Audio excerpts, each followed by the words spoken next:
방송에서 제공하는 투자 정보는 투자 판단에 대한 조언입니다. 방송에서 제공하는 주식의 가치, 가격 상승 및 가격 하락에 대해서는 방송사에서 보장하지 않습니다.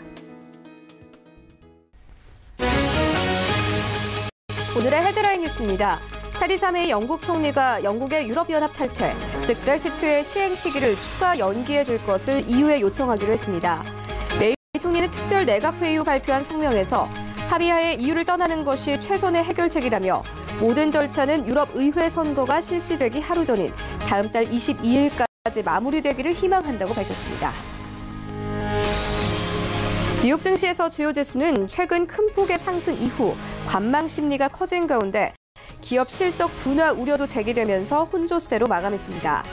다우지수 포함 기업인 약국체인 윌그리스 부츠 얼라이언스의 두 번째 회계분기 실적이 시장의 기대에 못 미치며 다우존스 지수는 0.3% 하락했고 S&P 500 지수는 전장보다 0.05포인트, 나스닥 지수는 0.25% 상승했습니다. 미국 무역위원회가 한국을 비롯한 4개국의 대형 용접관 제품에 대해 최종 덤핑 판정을 내렸습니다. 무역위는 한국과 캐나다, 터키, 그리스 등 4개국이 미국에 수출하는 대형 용접관 제품의 덤핑으로 자국 산업이 피해를 봤다며 이같이 밝혔습니다. 무역위는 이번 결정에 따라 해당 제품에 5년간 반덤핑 관세가 부과될 수 있어 관련 업계에 타격이 예상됩니다. 국회 예산정책처가 올해 경제 성장률 전망을 2.5%로 내려잡았습니다. 미중 무역전쟁, 브렉시트 등 대외 여건이 악화하며 글로벌 경기 둔화 우려가 커진 점을 반영했습니다.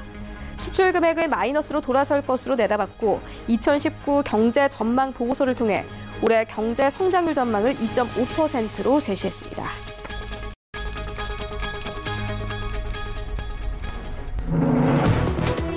시청자 여러분 안녕하십니까? 출발 증시와이드 1부 시작합니다. 최윤입니다.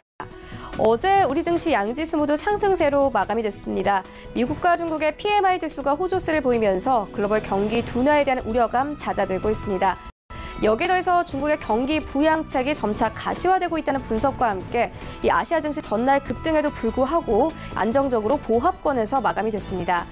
코스피는 2177선까지 오르면서 마감이 됐고요. 코스닥은 740선 눈앞에 두고 739선에서 마감이 됐습니다. 또 어제 시장에서는 바이오 종목들이 개별 호재로 인해서 큰 폭의 상승세 보이기도 했습니다. 이런 가운데 간밤에 뉴욕 증시 3대 지수는 혼조세로 마감이 됐는데요. 브렉시트와 기업 실적에 대한 우려감이 여전히 있는 상황입니다. 이런 시작 소식들 오늘 출발 증시와이드 일부와 함께 꼼꼼하게 다뤄보도록 하겠습니다. 네, 먼저 오늘 신승용의 시그널 나올 시간에는요. 최근 이 원유 가격 상승에도 불구하고 정유주들 약세 이어가고 있습니다. 증권사들은 잇따라서 이 정유주의 목표 주가를 낮춰잡고 있는데요. 함께 흐름 짚겠습니다. 이어서 삼성 갤럭시 S10에 이어서 새로운 스마트폰 신작 경쟁이 치열해질 것으로 보입니다. 특히나 이번 주 금요일부터 5G도 상용화되게 되는데 시장 영향 분명할 것 같습니다. 함께 살펴보도록 하겠습니다. 네, 이어지는 라이브 이슈타임에서는요. 3월 소비자 물가가 0.4% 오르는 데 그쳤습니다. 3개월 연속 0%대를 이어가 디플레이션 우려감이 커지는 상황인데 함께 살펴보도록 하겠습니다. 네, 이어서 방탄소년단 컴백이 임박한 가운데 이 시장에서는 수혜주 찾기에 나섰습니다. 함께 투자 의견 들어보도록 하겠습니다. 출발 증시와이드 1부 지금 출발합니다.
시장의 중심이 되는 이슈를 꼼꼼하게 체크합니다. 신승용의 시그널 나올 시간인데요. 브레인코리아 인베스트 신승용 대표 화상으로 연결되어 있습니다. 안녕하십니까? 네, 안녕하십니까? 네, 먼저 첫 번째 이슈부터 시작을 해보도록 하겠습니다. 간밤 브렉시트에 관련된 새로운 소식이 나와 있는 상황입니다. 메이 영국 총리가 브렉시트에 대해서 추가적으로 연기를 하겠다. 하지만 5월 22일을 넘기지 않을 것이다. 이렇게 밝혔습니다. 그런데 좀 힘들어 보입니다. 어떻게 보십니까? 네, 일단 그 부분 이슈 때문에 사실상 지난밤 뉴욕 증시도 그랬고요. 일단 혼조양상 나타나는 그런 그림 보였었다. 이렇게 평가를 낼 수 있을 것 같습니다. 4월 12일 노딜 브렉시트, 그러니까 4월 12일에 노딜 브렉시트로 갈 것이냐, 아니면 5월 22일 결정되는 어떤 노딜 브렉시트가 아닌 정상적인 브렉시트로 갈 것이냐. 일단 노딜 브렉시트에 대한 우려감 나타나게 되면서 지난밤 유로존 증시에서 특히나 영국에서는 파운드화는 약세 기조를 보였고요. 영국 내 수출주들은 상승을 하는 이런 이제 그 시장 내 이미 예상되었던 그런 시나리오의 움직임들이 그대로 시장 내에 나타난 부분을 읽을 수가 있었습니다. 이제 물론 메이 총리 추가 연기를 EU에 요청하기로 했다라는 부분, 다들 알고 계시겠습니다만은 10일 EU 정상회담 예정이 되어 있죠. 그 전에 EU 정상회담 이전에 EU에 요청을 해서 그런 어떤 그 노딜 브렉시트에 대한 우려감으로부터 벗어나겠다라는 합의된 브렉시트로 진행을 하겠다라는 메이 총리의 강력한 의지 여전히 지워지지 않았다라는 부분. 이로 인해서 실질적으로 브렉시트와 관련된 부분은 우려감은 다소 경감되는 듯합니다. 하지만 하나 우리가 결정해야 될 부분이 있죠. 좀 넘어야 될 고비가 하나가 있죠. 의회 승인이 있어야 된다라는 부분. 의회 승인이 없다라면 EU는 5월 22일로 연기하는 부분 받아들이지 않겠다라는 점. 이 부분을 확고히 했다라는 점.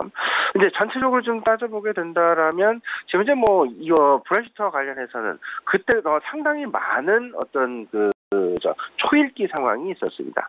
지금 현재 어찌 보면 조금은 좀 무덤덤한 시장 내 재료가 아닌가라는 그런 의문 많이 가져보게 되고요.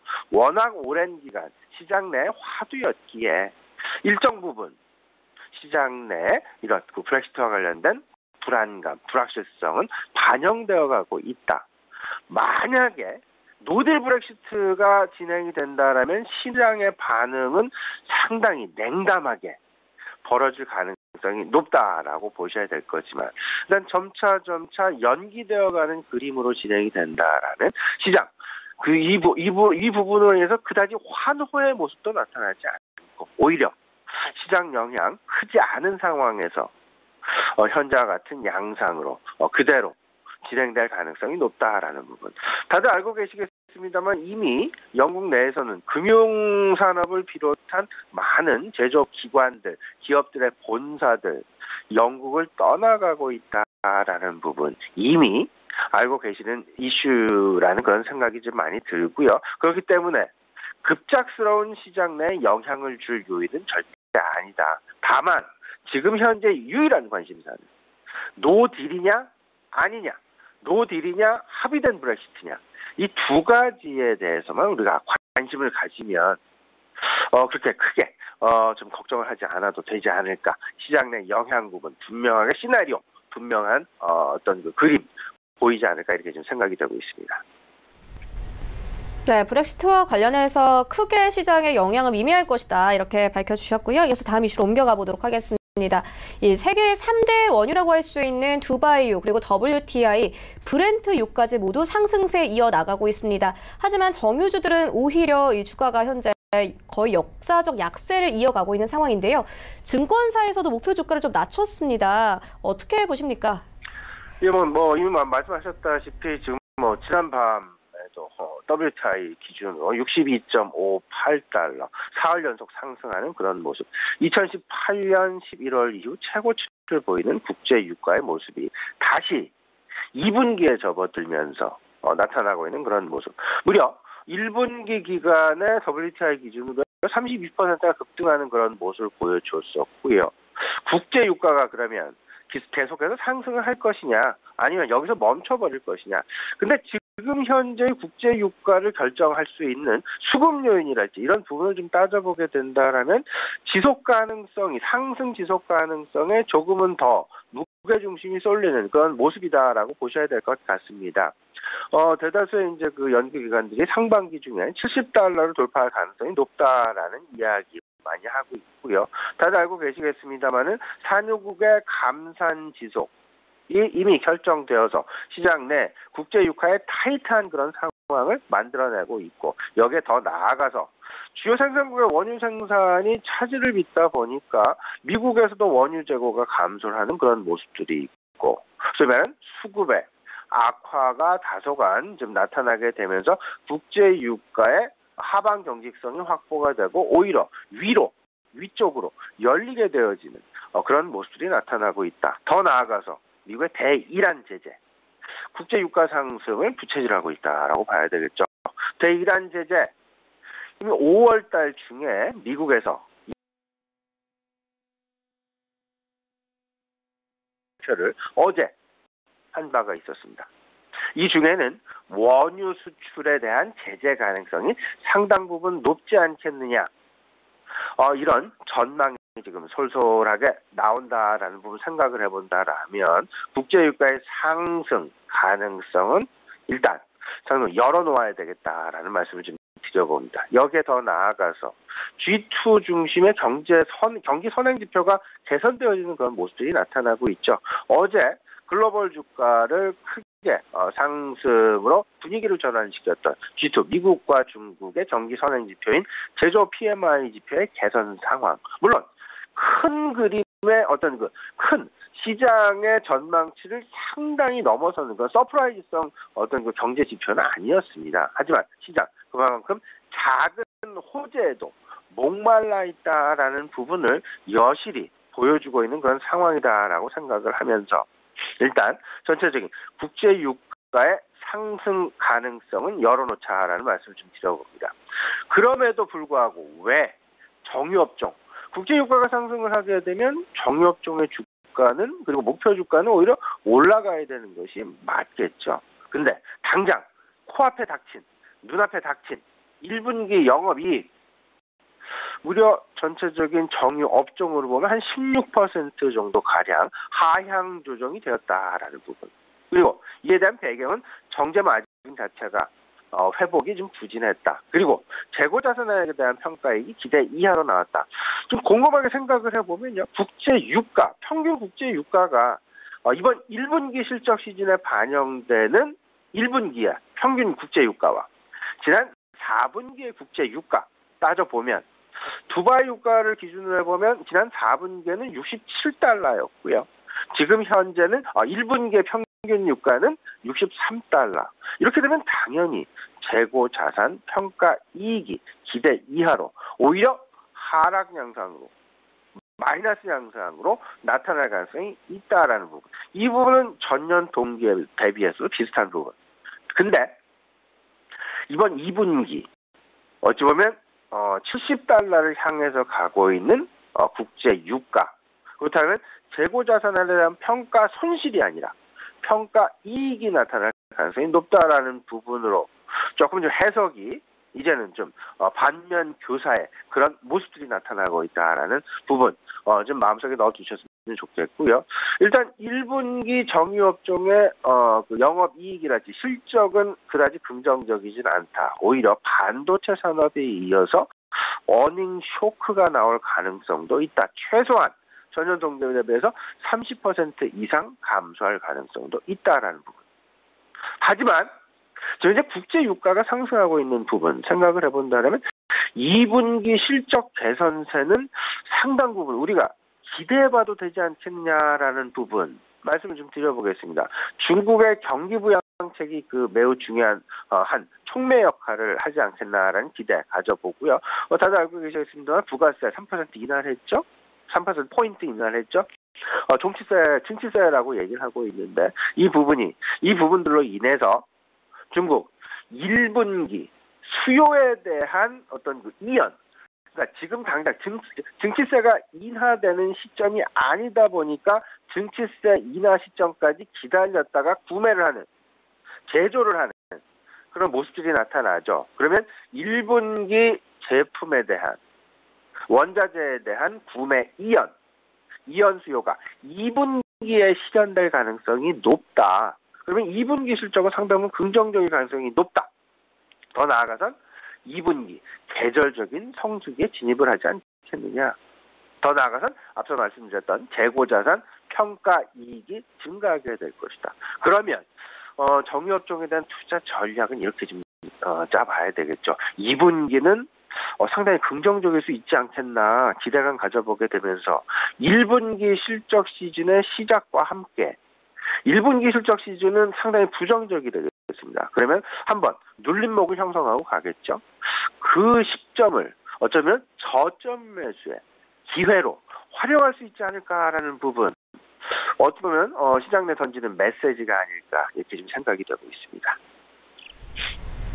네, 2분기부터는 실적 개선이 기대되기 때문에 현재 좀 눌림목을 형성하는 구간에서 매수를 한다면 저점 매수다 이렇게 짚어주셨습니다. 이어서 다음 이슈로 옮겨가 보도록 하겠습니다. 최근 이 삼성의 갤럭시 S10에 이어서 새로운 스마트폰 신작 경쟁이 치열해질 것으로 보입니다. 특히나 이번 주 금요일부터 5G 상용화에도 들어가지 않습니까? 아무래도 시장 영향 분명할 것 같은데요.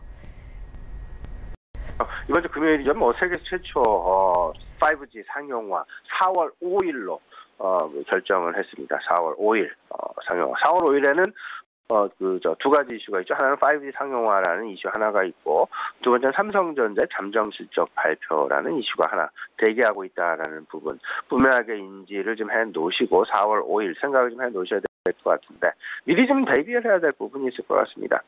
프리미엄 신작폰에 대해서 지금 신작폰의 주요 트렌드는 무엇인가에 대한 고민을 좀 해보셔야 될 것 같습니다. 주요 트렌드. 삼성전자 갤럭시 10이랄지, 화웨이의 P30이랄지, 샤오미의 더블 폴딩 폴더블 폰, 티저가 2차례 공개된 바가 있었죠. 주요 특징 4가지 정도로 압축이 될 수 있을 것 같습니다. 바젤리스 대형 화면이 이제 커진다. 그리고 끝에 모서리에 대한 어떤 바젤이 없어진다라는 바젤리스 화면. 그리고 카메라가 상당 부분 많아졌습니다. 과거 2018년까지만 하더라도 카메라가 하나에서 2개. 근데 지금은요, 멀티 카메라 최소한 3개, 많으면 6개의 카메라를 인베디드하고 있다라는 부분. 여기에 용량도, 메모리 용량도 커지죠. 그리고 배터리 용량도 커진다라는 점. 그러면 이러한 하드웨어의 특징은 뭐로부터 기인이 됐느냐. 이 부분을 생각을 해보면 동영상의 시청이랄지 촬영이랄지 게임이랄지 소위 말하는 멀티미디어에 대한 사용성이 확대되어 가고 있는 시장 소비 성향의 트렌드를 그대로 반영하고 있다라는 부분. 이 부분이 이제 하드웨어 고스란히 반영되고 있다라고 보셔야 될 것 같고, 그렇다면 멀티미디어의 사용성 확대, 컨텐츠는 컨텐츠대로, 하드웨어는 하드웨어대로 두 가지의 어떤 줄거리를 가지고 시장 테마주의 형성 가능성을 생각해 주셔야 될 것 같은데, 신제품 출시와 더불어서 부품사들의 모멘텀 분명히 나타나게 됩니다. 5G 장비, 디스플레이, 카메라 모듈, 그게 한 축이 될 수 있을 것 같고요. 컨텐츠 쪽으로 소위 말하는 멀티미디어의 사용성 확대라는 기본 하드웨어의 변화, 개선, 트렌드에 영향을 주었던 가장 핵심적인 요인 생각을 해본다면 컨텐츠 사업일 텐데, 컨텐츠 산업에는 게임 업종과 엔터테인먼트 업종, 결국 동영상과 관련된 촬영, 그다음에 편집, 시청, 이런 부분들이 연결이 될 수밖에 없다라는 부분. 그러면 5G의 상용화와 함께 통신사들의 어떤 수혜 내지는 변화 가능성도 있을 수 있겠지만, 컨텐츠 산업의 변화 가능성도 우리가 절대 놓쳐서는 안 될 중요한 분야 중에 하나가 되지 않겠나 말씀을 좀 드립니다. 네, 알겠습니다. 그렇다면 오늘장 전략은 어떻게 보고 계십니까? 예, 지금 어제 시장에서도 고스란히 드러난 것 같은데요. 미국 시장이 1%가 넘는 상승이 나타났음에도 불구하고 어제 우리 시장 0.3%에서 0.5%대의 상승. 지금 상승세가 좀 미온적인, 미약한 그런 모습을 왜 보였을까? 이 부분을 좀 생각을 해보셔야 될 것 같습니다. G2발 긍정적인 경제 지표에도 불구하고 이 얘기는 결국은 전반적인 경기 둔화에 대한 불안감이 시장 내에 계속 존재하고 있다라는 부분 좀 염두를 해두셔야 될 것 같고요.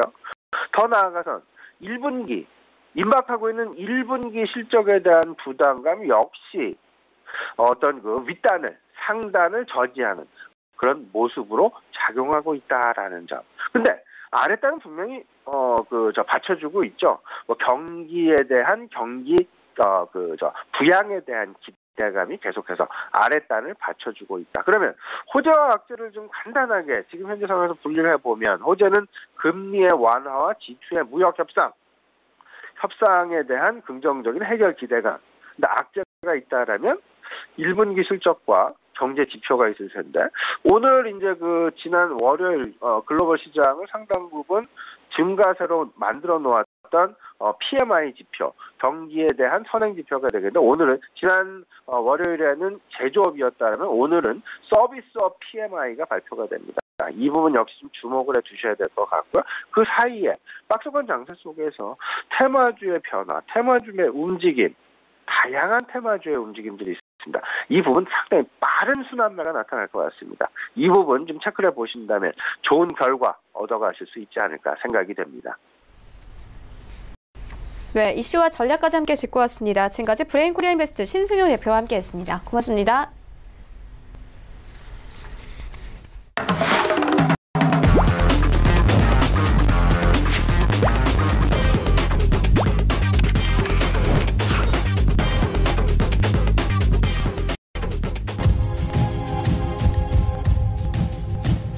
네, 이번에는 국내 시장 쟁점 함께 분석해 보도록 하겠습니다. 라이브 이슈 타임인데요. 한국투자증권 김건진 차장 전화 연결되어 있습니다. 안녕하십니까? 네, 안녕하십니까? 네, 차장님, 이 3월 소비자 물가가 0.4% 오르는 데 그쳤습니다. 이 3개월 연속 0%를 이어가고 있는 상황인데요. 사실상 경기 활력을 잃었다 이렇게 볼 수 있겠습니다. 어떻게 보십니까? 네, 그렇습니다. 조금 속상한 이런 흐름이 계속해서 이어지고 있습니다. 지속적인 물가 하락이 계속해서 이루어지고 있는 이런 모습입니다. 올 1월부터 3개월 연속으로 0%대가 계속해서 소비자 물가 지수가 나타나고 있는데요. 실제 2일 통계청이 발표한 소비자 물가 동향을 보면 3월 소비자 물가 지수가 104.49를 기록을 했습니다. 전년보다 0.4% 상승한 것이다라고 생각하시면 될 것 같고요. 올 1월 0%대 상승률을 기록한 뒤 석 달째 이를 계속해서 유지가 되고 있다라는 얘기를 해드리겠습니다. 이러한 모습을 언제쯤 한번 이렇게 한 적이 있냐면 2016년 5월 달부터 8월 달까지도 0%대 상승률이 한 4개월 정도 지속이 된 바가 있긴 하다라는 거 얘기를 해드리겠습니다. 지난해 하반기만 하더라도 사실은 1%대에서 2%대를 계속 소비자 물가 상승률이 나타났습니다. 그리고 우리 통계청이라고 할 수 있고 한국은행이라고도 한국은행에서는 계속해서 한 2% 정도는 유지를 해야 되는 게 아니냐라는 식의 흐름을 갖고 이런 통화 정책을 사용하기도 한다라는 거 얘기를 해드리겠습니다. 어떻게 보면 물가가 내려가면 좋지 않냐라고 이렇게 의문을 들 수는 있지만 어떻게 보면 이거는 선순환이 아니라 역순환이 되는 것이다라고 생각을 하시면 될 것 같다라는 거 얘기를 해드리겠습니다. 저물가가 경제를 위협하는 어떻게 보면 주 요인 중 하나이기 때문인데요. 물가가 총 수요와 총 공급이 만나서 정해집니다. 즉 물가가 내려간다는 것은 한쪽 혹은 양쪽이 이상이 생겼다는 의미다라는 얘기를 해드리겠고 이렇게 되면 물가가 내려간다는 것은 경기가 침체 국면에 접어드는 신호일 수 있기 때문이다라는 것 얘기를 해드리겠습니다. 실제적으로 물가가 내려가면 실질 금리가 올라가면 가계가 느끼는 부채 부담은 커질 수밖에 없습니다. 또 여력이 줄어든 가계는 소비를 줄인다라는 겁니다. 그리고 내수가 나빠지면 당연히 기업의 투자와 고용은 감소할 수밖에 없다라는 거 얘기를 해드리겠습니다. 즉 물가 하락이 가계 경제 악화로 이어지는 악순환이 이루어진다라는 얘기를 해드리겠습니다. 대표적으로 2000년대에 일본에서 소비자 물가가 계속 하락하는 현상이 나타나면서 잃어버린 20년 이야기가 거기서부터 나타나기 시작한다라는 얘기를 해드리겠습니다. 실제로 뭐 총수요 관련 이런 각종 경제 지표 같은 경우도 지금 현재 부진을 면치 못하고 있다는 거 얘기를 해드릴 수가 있을 것 같고요. 이러한 이슈들을 볼 때 최근 소비자 물가가 저조한 상황은 국제 유가 하락 영향이 커서 뭐 디스플레이션을 좀 논하기는 이르다라고 이야기를 하면서도 조금 뭐 총수요가 부진하다는 이런 사실을 부인하기는 어렵다는 식의 사람들이 얘기가 많다라는 거 얘기를 해드리겠습니다. 네, 알겠습니다. 그런데 방금 속보가 들어왔거든요, 차장님. 이 홍남기 경제부총리가 미세먼지 그리고 경기 둔화 그리고 일자리와 관련해서 추경을 실시하겠다 이렇게 밝혔습니다. 4월 하순에 국회에 제출하겠다 이렇게 밝힌 상황인데요. 또 여기에 더해서 2030년까지 수소기술 국제 표준에 대해서 15건을 제한하겠다 이렇게까지 밝혔습니다. 또 추가적으로 나온 사항들을 보니까 예타 기간도 1년 내로 단축을 하겠다. 이렇게 밝혔습니다. 경제에 활력을 불어다 넣어줄 수 있는 여러 가지 정책들을 좀 내놓고 있는 상황인데 효과 있을까요? 자, 우선은 뭐 정부에서 적극적으로 뭔가를 얘기를 한다는 것은 아주 좀 긍정적인 이야기다라고 생각을 하셔야 될 것 같습니다. 정부에서 작년까지만 하더라도 우리 계속해서 자기들의 본연의 계속해서 기치였던 계속해서 먼저 성장한 다음에 우리도 분배할게라고 이런 식의 얘기를 많이 했었던 것 같습니다. 그렇지만 지금 경기가 너무 안 좋다라는 것을 인식을 하고 있는 것이다라고 생각을 하시면 될 것 같고요. 그나마 이 정도에서 어떻게 보면 이런 지표들이 이렇게 안 좋게 나오고 있어서 어떻게 보면 돈을 쏟아붓겠다라는 얘기를 하고 있는 것 같고요. 추경이 이렇게 계속해서 나타난다면 거기 관련된 이런 주식들이 가장 먼저 좀 다시 한번 상승세로 돌아설 수 있다. 그렇지만 근본적인 이런 경제에 대한 것을 좀 더 고쳐야지만 어떻게 보면 더 많이 살아날 수 있지 않을까. 인공호흡기 단다고 해서 사람이 건강해지는 것은 아니기 때문이다라고 생각을 할 수 있고요. 그래도 어찌됐든 분명히 긍정적인 이런 우상향해지는 모습과 지금 현재 정부에서 펼쳐진다라고 판단해 주시면 될 것 같습니다. 네, 알겠습니다. 이어서 다음 이슈로 옮겨가 보도록 하겠습니다. 방탄소년단의 컴백이 임박했습니다. 이제 시장에서는 관련 수혜주들 찾기에 나섰는데요. 어떤 수혜주들 있나요? 방탄소년단 하면 어떻게 보면 이제 우리나라의 대표 그룹이 돼버렸다라는 걸 일치해드리겠습니다. 다른 여타 어떤 그룹보다도 지금 현재 파괴력이 있고 실질적으로 어떻게 보면 앨범 판매량이나 어떻게 보면 세계적인 인지도 자체도 조금 달라지고 있다라는 얘기를 해드리겠습니다. 12일 날 다음 주 금요일이죠. 다음 주 금요일 날 8개월 만에 컴백을 앞두면서 투자업체 많이 들썩이고 있다라는 얘기를 해드리겠습니다. 이번 앨범도 아마도 대성공을 이룰 것이다라는 거 지금 현재 예상을 하고 있기 때문인데요. 다만 소속사인 빅히트 엔터테인먼트가 비상장 회사인 만큼 관련주 투자가 좀 많이 옥석거리가 필요하다라는 얘기가 나옵니다. 실제적으로 이번에 방탄소년단의 이런 새 앨범 자체가 저 컴백의 신호탄, 페르소나라는 것을 통해서 이런 컴백의 신호탄을 쏘는데요.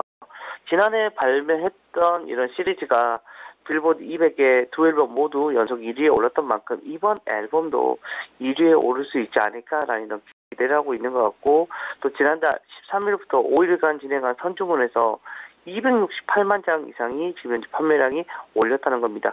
요즘 같은 시대에서 100만 장, 아니 50만 장 팔기도 사실은 앨범 판매량이 잘 나오지 않는데 BTS 같은 경우는 268만 장이면 정말 엄청난 지금 현재 판매고 그리고 인기가 있다라고 얘기를 해드릴 수 있을 것 같고요. 대표적으로 수혜 종목으로 거론되는 회사가 이런 스틱 인베스트먼트를 통해서 지금 현재 빅히트 지분을 12% 이상을 가지고 있는 TPC라는 회사를 얘기를 해드릴 수 있을 것 같습니다. 방시혁 빅히트 엔터 대표와 넷마블에 이어서 3대 주주로 방탄소년단이 승승장구할 경우 직접적인 수혜가 예상이 되는 업체다라는 거 얘기를 해드리겠고요. 다음으로는 코스닥 상장사인 GMP 같은 경우도 주목을 받고 있습니다. 자회사를 통해서 방탄소년단 컬래버레이션 화장품을 지금 현재 판매를 하고 있기 때문이다라는 거 얘기를 해드리겠고, 또 다음으로는 아이리버 같은 경우는 방탄소년단이 이번 앨범을 유통하고 있고 그래서 직접적인 사업 관련성이 있다라는 얘기를 해드리겠습니다. 또 마지막으로 넷마블 같은 경우는 실제적으로 빅히트 엔터테인먼트의 지분을 25% 가지고 있는 게임 업체입니다. 실제 이 게임 업체가 뭐 방탄소년단의 활동을 시작할 때 같이 BTS 월드를 출시할 예정이다라는 얘기를 하고 있고요. 이 게임이 방탄소년단의 실사 이미지가 등장하는 육성 시뮬레이션으로 1만 장의 화보와 멤버들의 영상이 수록되어 있어서 팬들의 관심이 클 것으로 지금 현재 예상을 하고 있다라는 얘기를 해드리겠습니다. 그리고 최근에 어떻게 보면 이런 엔터 관련된 주식들이 이제 버닝썬 관련해서 조금 많은 이런 조정이 있었습니다. 그랬기 때문에 주가 같은 경우는 조금 싸게 매집을 해줄 수 있는 하나의 이슈가 될 수 있을 것 같다라고 판단해 주시면 될 것 같습니다. 네, 방탄소년단 관련주만 아니라 이 엔터주 전체적으로 좀 기대를 해볼 만할 것 같습니다. 이어서 다음 이슈로 옮겨가 보도록 하겠습니다. 지금도 포털 사이트에서 인기 검색어인데요. 이 비트코인이 어제부로 500만 원을 넘어섰습니다. 사실상 좀 죽은 쪽이라고 생각을 했는데 다시 이렇게 살아나면서 많은 사람들의 관심을 받고 있는데요. 차장님께서 어떻게 보십니까? 자, 우선은 비트코인 관련주 참 많이 급등과 급락이 많이 있었었고 사실은 많은 하락이 있었습니다. 그런데 어제 좀 전날 대비해서 15% 이상의 내외 상승 급등을 보이면서 다시 한번 봐야 되는 거 아니냐라는 이런 이야기가 조금 돌고 있는 게 맞다라는 거 얘기를 해드리겠습니다. 지난해 11월 22일 535만 8천 원을 기록한 이후에 거의 4개월 만에 가장 높은 정도 수준까지 지금 올라와 있다는 거 얘기를 해드리도록 하겠고요. 그리고 다른 코인 관련된 주, 이더리움이나 리플, 이오스 등 다른 코인들도 5% 이상이 높은 이런 상승세를 보이긴 마찬가지다라는 거 얘기를 해주겠고, 암호화폐 가격 상승은 해외 거래소에서도 뚜렷이 같이 동시에 나타났다라는 얘기를 해드리겠습니다. 사실은 이제 코인 관련된 주식들이 바닥이 어딘지 가늠할 수 없을 정도로 급격한 하락세를 보였던 거 여러분들 잘 기억하실 겁니다. 그에 따라서 암호화폐 관련된 주식도 계속해서 내리막길을 걸었다는 거 얘기를 해드릴 수가 있고요. 그런데 다시 한번 또 관련된 주식을 좀 보셔야 되지 않을까라는 거. 테마별로 지금 현재 시장이 좀 움직이는데 입맛에 잘 맞는 종목이 될 수가 있기 때문이다라는 거 얘기를 해드리겠습니다. 실제로 우리기술 투자 같은 경우가 지금 상당히 많이 상승을 했었다라는 거 얘기를 해드릴 수 있을 것 같고요. 또 실제로 우리기술 투자 같은 경우는 업비트의 운영사인 두나무 지분을 보유하고 있기 때문에 지금 현재 거기 관련주로 지금 뽑혀 있다라는 얘기를 해드릴 수 있습니다. 또 지지부진했던 이런 흐름을 보였던 비덴트 같은 경우도 어제 좀 급등을 했는데, 비덴트 같은 경우는 빗성을 운영하는 BTC 코리아닷컴의 주주로 있다라고 얘기를 해드리겠습니다. 또 SCI 평가정보 같은 경우도 S코인을 운영한다는 이유로 상승을 했다라는 것, 그리고 또 빗썸 지분을 가지고 있는 옴니텔 같은 경우도 상승을 많이 해줬다라는 얘기를 해드리겠습니다. 이와 함께 한일진공, 위지트, 이런 제이션 시스템 같은 경우도 이 비트코인 관련주에 대한 이런 이름을 올리면서 주가의 흐름들이 좀 움직임이 많이 나타났다라는 얘기를 해드리겠습니다. 다만 이것 꼭 기억하셔야 될 거에, 암호화폐 관련주 같은 경우는 암호화폐 가격이 하락이 진행될 경우 관심이 떨어지게 되니까 관련 흐름을 잘 파악하셔야 될 것이다 라는 얘기를 드리겠습니다. 네, 알겠습니다. 그렇다면 오늘장 전략 어떻게 보고 계십니까? 자, 오늘 같은 경우도 계속해서 좀 박스권의 모습을 좀 벗어나지 못하고 있습니다. 실제적으로 미국 시장과 어떻게 보면 중국 시장 같은 경우는 사실 전일은 별로 좋지 않았지만 그 전날까지는 상당히 좋은 모습을 보여줬던 게 사실입니다. 그렇지만 우리나라 시장은 어떻게 보면 작은 박스권, 어떻게 보면 좀 소외가 되는 모습이 계속해서 나타나고 있는 겁니다. 우리나라 시장이 어떻게 보면 체력을 여실히 보여주는 이런 모습이다라고 생각해 주시면 될 것 같고요. 4월달에 됐고 이번 주 금요일날 삼성전자 실적이 발표가 될 건데, 대부분이 알고 있듯이 어떻게 보면 조금 쇼크가 나올 확률이 아주 크다라는 거 얘기를 해드리겠습니다. 지금 시장의 애널리스트들의 눈높이가 6조대까지 내려왔긴 했습니다. 근데 혹시나 이거보다도 안 나와버리면 어떡할까라는 이런 막연한 불안함이 좀 많이 존재한다는 거 얘기를 해드리겠고요. 1분기 실적이 어떻게 보면 컨센서스를 대부분 좀 하회할 가능성이 있기 때문에 거기에 대한 고민이 계속해서 있어야 된다라고 생각을 하셔야 될 것 같고요.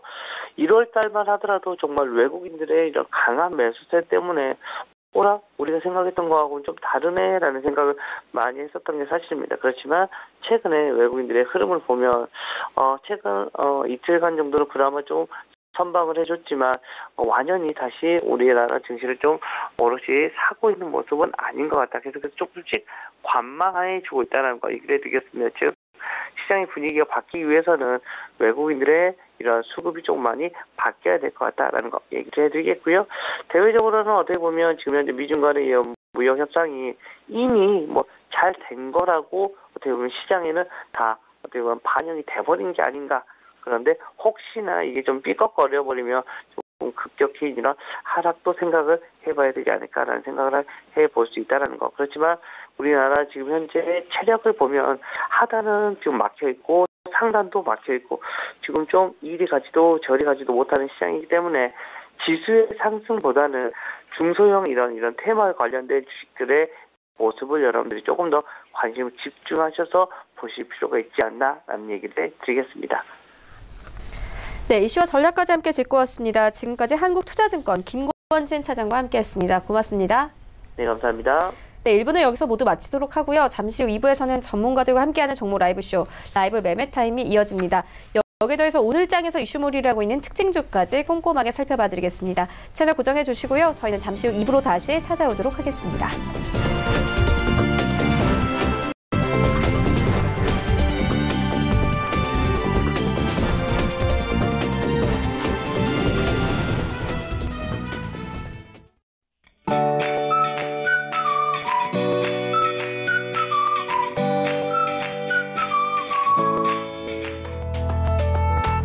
안녕하세요. K웨더 라이프스타일 예보 오주호입니다. 밤사이에 기온이 떨어지면서 현재 중부지방을 중심으로는 영하권의 날씨를 보이는 곳도 있습니다. 서울과 청주, 광주의 아침 기온은 2도가 되겠고요. 춘천은 영하 2도까지 떨어지면서 추위가 이어지겠습니다. 출근하실 때 옷차림 따뜻하게 하시고요. 낮부터는 기온이 큰 폭으로 오르면서 광주와 부산은 15도까지 오르겠는데요. 아직까지 아침 저녁으로 일교차가 큰 만큼 건강관리에는 신경 쓰셔야겠습니다. 최근에 맑은 공기로 인해서 숨쉬기 정말 편했는데요. 하지만 오늘은 오후 들어서 서쪽 지방의 미세먼지 농도가 한때 나쁨 단계를 보이면서 농도가 약간 높아지겠습니다. 이들 지역에 호흡기가 민감하신 분들은 외출하실 때 미세먼지용 마스크를 챙기시기 바랍니다. 오늘은 중국 산동반도 부근에서 남동 지나는 고기압의 영향을 받겠습니다. 다음은 자세한 지역별 날씨입니다. 중부지방은 낮부터 기온이 큰 폭으로 오르겠습니다. 서울과 춘천의 낮 기온은 14도, 대전과 청주는 15도를 보이며 포근하겠습니다. 동해안은 연일 대기가 건조한 상태입니다. 불씨 관리에 각별히 신경 쓰시기 바랍니다.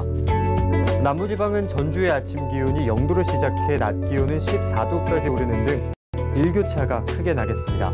옷차림에 유의하시기 바랍니다. 남해와 서해상으로는 맑겠고요. 동해상으로는 비 소식이 있습니다.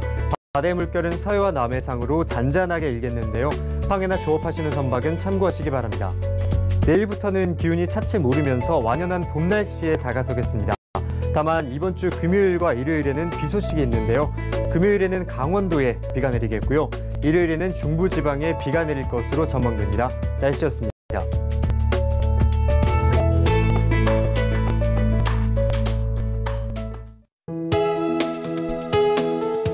방송에서 제공하는 투자 정보는 투자 판단에 대한 조언입니다. 방송에서 제공하는 주식의 가치, 가격 상승 및 가격 하락에 대해서는 방송사에서 보장하지 않습니다.